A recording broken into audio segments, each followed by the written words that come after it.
ખૂબ લાંબા સમય પછી અહીંયા આ સંસ્થામાં ઉદ્બોધન કરવાનો અને સંસ્થાની મુલાકાત લેવાનો પ્રસંગ મને પહેલો મળ્યો છે.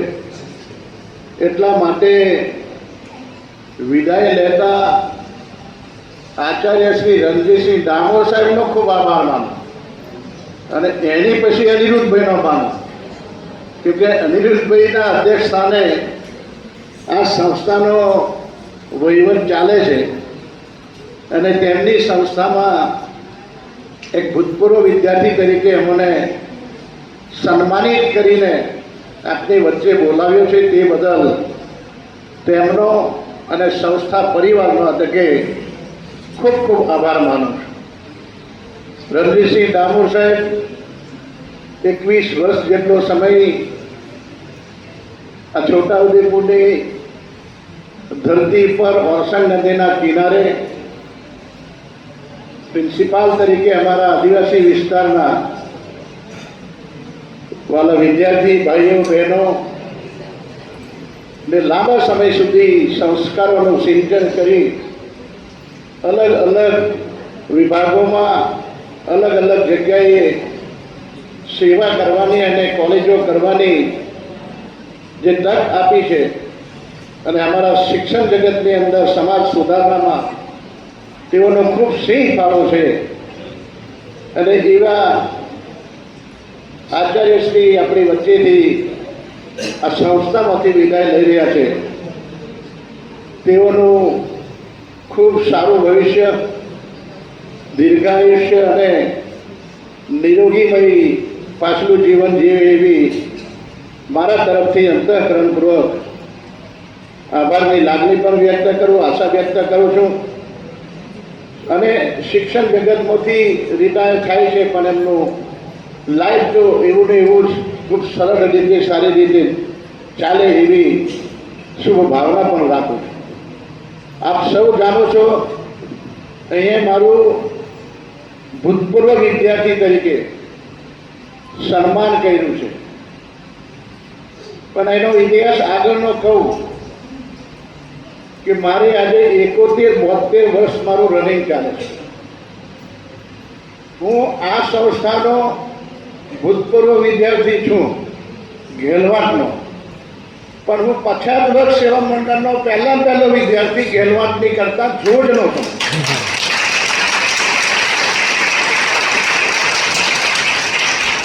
જોડ જનક આશ્રમ શાળામાં ધોરણ 2 ભણીને અમે લોકો 7મું ધોરણ જોજ આશ્રમમાં કર્યું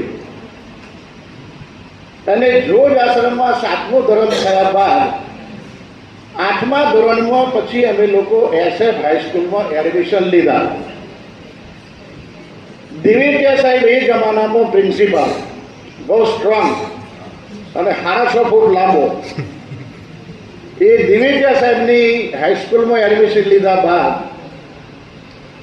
50 વર્ષ સેવા મંડળનું સંચાલક મંડળ મુરબ્બી શાંતિભાઈ પટેલ અને મંત્રી ચંદુભાઈ પટેલ અને એ સાથે વ્યવસ્થાપક મંડળના સભ્યોએ નક્કી કર્યું કે 50 વર્ષ સેવા મંડળમાં જેટલી બી અંતરિયાળ આદિવાસી વિસ્તારમાં સંસ્થાઓ ચાલે છે એ સંસ્થાઓની અંદર શિક્ષણ લેતા વિદ્યાર્થીઓ અને શિક્ષણ આપતા શિક્ષકો એ ગાંધી ફિલોસોફીના માર્ગ ઉપર આપણે ચાલીએ છીએ. એટલે આપણે આપણી સંસ્થા 50 વર્ષ મંડળમાંથી જે 1 થી 7માં એટલે 7મા ધોરણની વડોદરા જિલ્લામાં જ્યાં જ્યાં સંસ્થાઓ ચાલે છે એના વિદ્યાર્થીઓ 8મા ધોરણમાં પાસ થાય એ લોકોને હાઈસ્કૂલમાં એડમિશન લેવાનું નથી, એમને સીધું ઉત્તર બુનિયાદી આશ્રમ શાળા પહેલામાં પહેલી ગેલવાટ ચાલુ કરી ત્યારે અમારા દાખલા ત્યાંથી કાઢી અને ઉત્તર બુનિયાદી ગેલવાટના પહેલા વિદ્યાર્થી અમે લોકો છે. અને એ જમાનામાં આ મોટામાં મોટો પેલેસ હતો. આ મહારાજા સાહેબનો પેલેસ પહેલો 50 વર્ષ સેવા મંડળમાં શાંતિ કાકા અને ચંદુભાઈ પટેલ સાહેબે આ આશ્રમ શાળાને પેલેસમાં રાખી અને એ પહેલી બેચના વિદ્યાર્થીઓ અમે છે. અને એ વખતે ઓલ્ડ એસએસસી અમે લોકો 11મું ધોરણ જૂનું એ પાસ કરીને અમે લોકો ફરી પાછા એ જ કોલેજની અંદર સંસ્થામાં વહીવટ કરતા શાંતિ કાકા હતા, ચંદુ કાકા હતા, ફકીર કાકા હતા અને વિરેન્દ્ર એજ્યુકેશન ટ્રસ્ટના પ્રમુખ મહારાજા વિરેન્દ્રસિંહ મહારાજા હતા.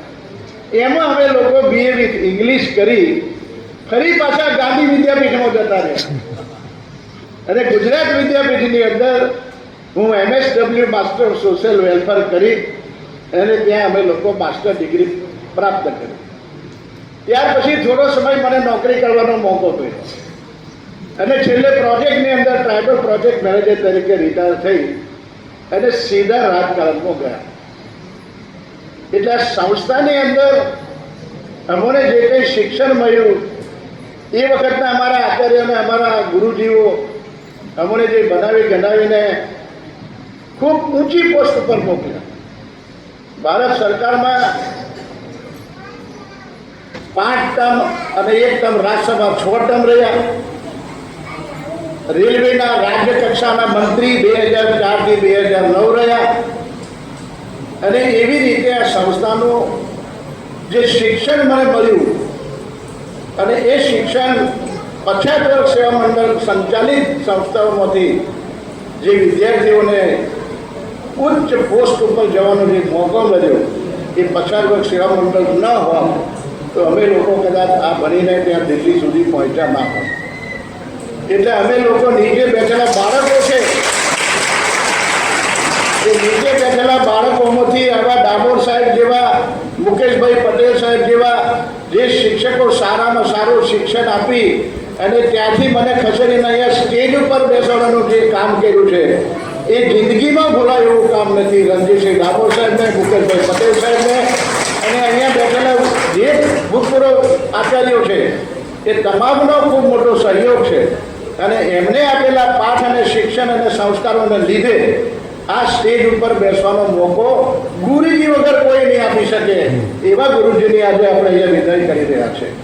તો આ પ્રસંગે વિશેષ સમય લેવા માંગતા નથી, પરંતુ ભૂતકાળમાં જે વિદ્યાર્થીઓ અહીંયા ભણે છે એ વિદ્યાર્થીઓ પણ અમારા જેવા સારા શ્રેષ્ઠ વિદ્યાર્થીઓ, ભૂતપૂર્વ વિદ્યાર્થીઓ અને અહીંયા બેઠેલા છે નિવૃત્ત આચાર્યો અને નિવૃત્ત શિક્ષકો, એ લોકોનું જે જંતર ગણતર અને ભણતર આપણને આપ્યું છે એવું તમે એવું નહીં માનતા કે અમે નીચે બેઠા છે એટલે કાલે અમે તમારા જેવા ના થઈએ. તમે પણ મારા જેવા થવાના છે અને તમારામાંથી પણ કોઈ સારો વકીલ બને, કોઈ સારો ડૉક્ટર બને, કોઈ સારો નેતા બને, પ્રજાના સેવક બને એવી ખ્વાહિશ રાખીને આપણે ભણતર ગણતર ચંતર આપણા ગુરુજીઓ જે બતાવે એ પ્રમાણે ભણી અને દુઃખ વેઠવાનું થાય તો દુઃખ વેઠીને પણ સુખ દુઃખની અંદર સંસ્થા મદદ કરે છે.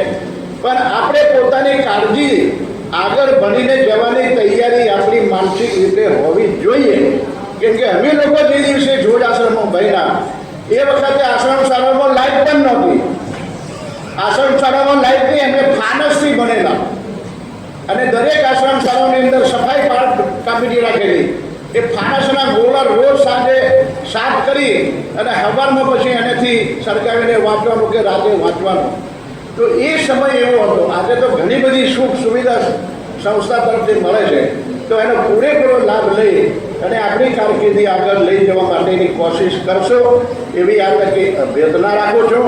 વિશેષ સમય લેતો નથી. ફરીથી ભૂતપૂર્વ વિદ્યાર્થી તરીકે મારું એ બહુમાન કર્યું અને ટ્રોફી આપીને અમારું સન્માન કર્યું તે બદલ ભાઈ અનિરુદ્ધભાઈ પટેલ, સંસ્થાના પ્રમુખ શ્રી, મંત્રી શ્રી અરવિંદભાઈ પટેલ અને આ સંસ્થાના શિક્ષક અને ડાયરેક્ટર ભાઈ મુકેશભાઈ પટેલ અને પ્રસંગને અનુરૂપ રણજીતસિંહ ડામોર સાહેબે આ પ્રસંગમાં અમારું બહુમાન કરવાનો મોકો આપ્યો તે બદલ આપ સૌનો દિલના અંતઃકરણપૂર્વક આભાર માનું છું.